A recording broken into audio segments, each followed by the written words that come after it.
Hi everyone! Merry Christmas! It's time for Squid Game 2. And maybe back in 2021, you guys finished Squid Game.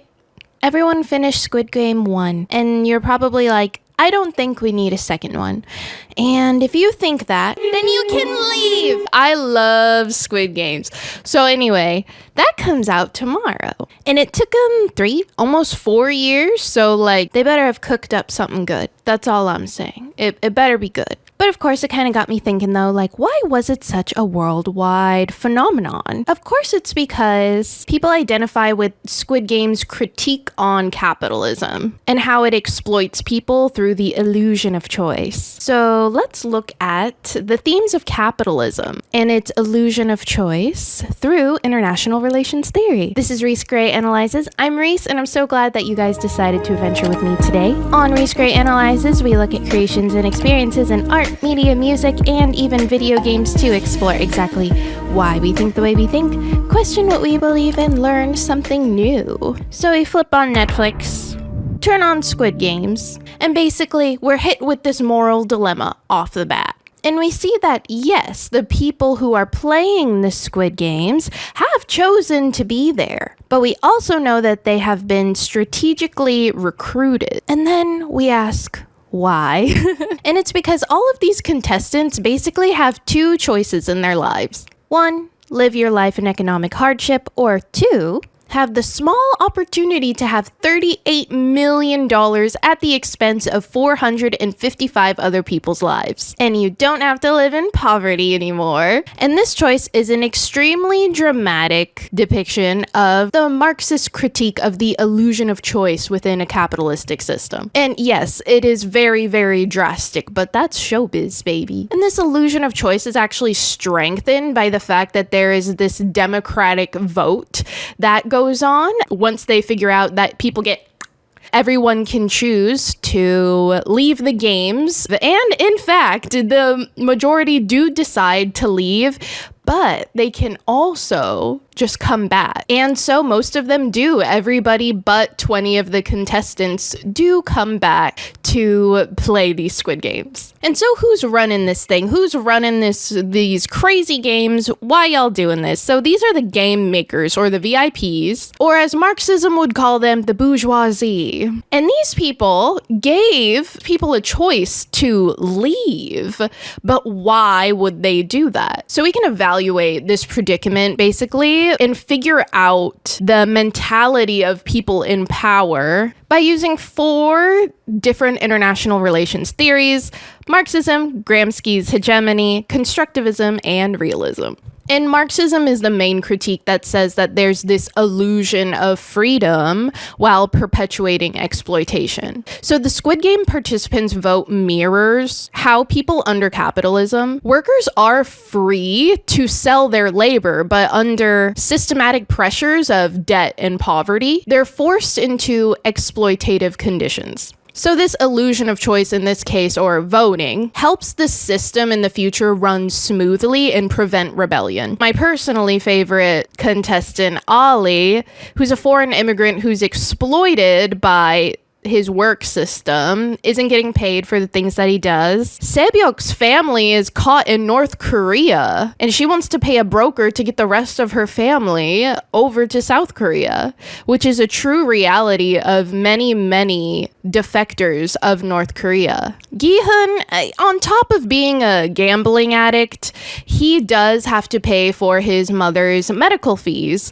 And all of these issues can be solved 100% by money. So yeah, totally, leaving the Squid Games is the morally right thing to do. But going back to their original lives gives them no additional opportunities. So yeah, they do have a choice. But alas, feeling desperate, they feel as if they have no real choice at all. And then the VIPs, of course, rationalize their exploitation by claiming all of this is voluntary. Like, they come back, so it's fair. And next we have Gramsci's hegemony, which is like manufacturing consent. Antonio Gramsci, he like expanded on Marxism. And it basically introduces the emotional component that they're stripping away hope. With this willful ignorance, or what Gramsci calls passive revolution, where the ruling class adjusts just enough to maintain dominance without actually changing anything within the system. So this manufactured consent makes players feel complicit, which sounds a lot like Marxism, but it goes a step further. It helps for the lineage of the bourgeoisie as well to accept these terms on a generational basis, allowing them to feel morally superior because people in these less fortunate places, they're making choices. And it's not the bourgeoisie's fault if they live in abundance, because that's how the world works and how it always has. Next theory, we have realism, which is everyone's favorite theory and academics' like favorite thing to bring up, and the most prolific and agreed upon theory, right? It's a classic. And realism asserts that everyone's looking out for themselves. So realism just acknowledges that power and control is central to maintaining order in this inherently anarchic society. Because as we know, the world is unpredictable. Humans are unpredictable and act out of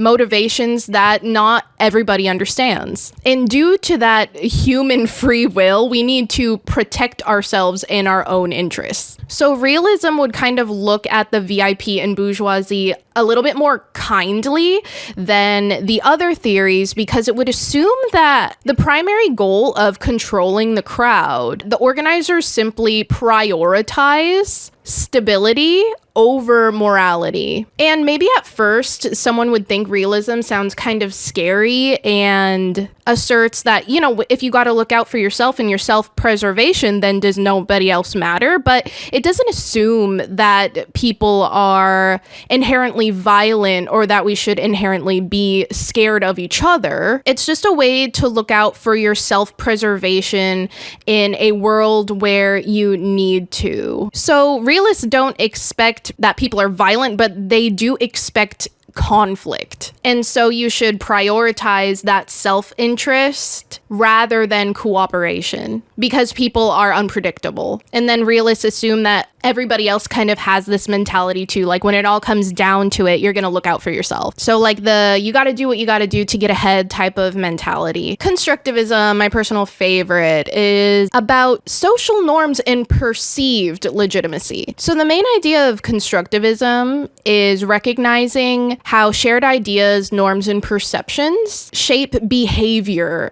within systems. So the vote creates like a perception of fairness that's socially constructed in order to legitimize the games. The perceived legitimacy makes it easier for the contestants to accept their fate. And then the VIPs, by also relying on this shared perception, avoid confronting the reality of their exploitation, preserving their comfortable worldview. And you might be like, all of these things sound really similar, and that's fair. But here is the main, really important difference. Gramsci's theory is that society is fundamentally separated into different classes, the bourgeoisie and the proletariat, or the rich people and the not rich people. Marxism and Gramsci's hegemony are very conflict-focused. Gramsci emphasizes that hegemony is constantly protested, and that there's this inherent constant struggle and awareness between both the bourgeoisie and the proletariat. People are aware that they're being taken advantage of, and the bourgeoisie are aware that they're taking advantage of people. But constructivism, it doesn't assume class struggle or economic determinism, but how meaning of literally anything can be legitimized. Meaning is created based on how we think. So people, by voting, legitimize their position. They don't necessarily feel exploited, but they're playing the game of life. Sure, they're at the short end of the stick with it, but there isn't this inherent need to also fight a system. They are participatory in the system. Like, constructivism argues that people follow norms because they feel like they are legitimate, not necessarily because they feel like they're being coerced into it. Different people might think of this differently, but it assumes your worldview being adapted to cope about your reality and move out of this type of like resistance and like victim mentality. And I know it can be argued really like either way, and you can like really get into it, but I would love to hear what you guys think about that as well. And all of these theories work under the assumption that human beings act in a certain way, and like the different way that you see people is going to be like the different ways that you see how this crowd was controlled by the VIPs with a democratic vote. So it's all just like fun to think of. I'm not saying that anyone is correct, because everybody in that crowd who voted, they're all gonna feel like they voted for a different reason, if that makes sense, but they all voted for the same thing. So it's very like, it's just a very fun thing to speculate on for me. It's cool. And I also want to point out too that Squid Games was pretty compassionate in its view towards like people who are also born in wealth as well. Because if you remember the character Sang-woo, he was like the rich guy, right? The super duper rich guy. He went to SNU, Seoul National University, which is like the MIT of Korea. It's like the tippy top. It's like a thing. If you get into a Sky University, which is Seoul National Korea University, or Yonsei University, if you get into one of those, your life is set, your life is made. But Sang-woo ended up in the Squid Games, and it's like, why is someone who has everything here? And Squid Games showed really well that, coupled like with his education and his upbringing, the expectations on him were extreme, because everyone assumed that he was supposed to have it all together. How could he not? If he did not, he was a failure. And that's an immense sort of non-human just sort of pressure that's even put on people who are seemingly given everything as well. But like, yeah, Sang-woo was totally greedy, and he made horrible mistakes. Like, he gave up his mom's shop as collateral for like his failing businesses or whatever. Like, he made mistakes. I'm not saying that he was a victim here, but I really liked how this show made everybody's backstory really complex, and no one was a really like caricature to what they were supposed to be. It might be really difficult to have empathy for somebody who is struggling or made mistakes, who is in a more fortunate position to value someone like as a person instead of what they should be, like have an interest in what people are instead of what you think they should be. So this is basically why it hits so hard for people around the world, because it's clear that this show exists as a commentary on the downsides of any system that has people of extreme wealth and people who are fighting to just get by every day. So it would speak to any people who live within a society with economic inequality, which is everybody. And so I'm really excited for season 2, and I just had to hop on in and, just kind of put in my 2 cents of why Squid Games really spoke to everyone and why so many people are excited for season 2. And it was really fun to do this whole like international relations type thing again. I haven't done anything really big on that since like, oh my god, the Bo Burnham one way long ago. So I mean, it was a lot of fun. If I watch Squid Games 2 and I can write something about it too, I mean, that I probably can. I don't know what they're gonna give us this time, but I am excited because I know that T.O.P, like he's supposed to be in it or something, and I'm really excited to see the new cast. So let's see, it's probably gonna be so great. And again, everyone, happy holidays if you seem to be watching this when it's uploaded, probably around Christmas or something. So I'm excited for the next one, and okay, love you guys, bye.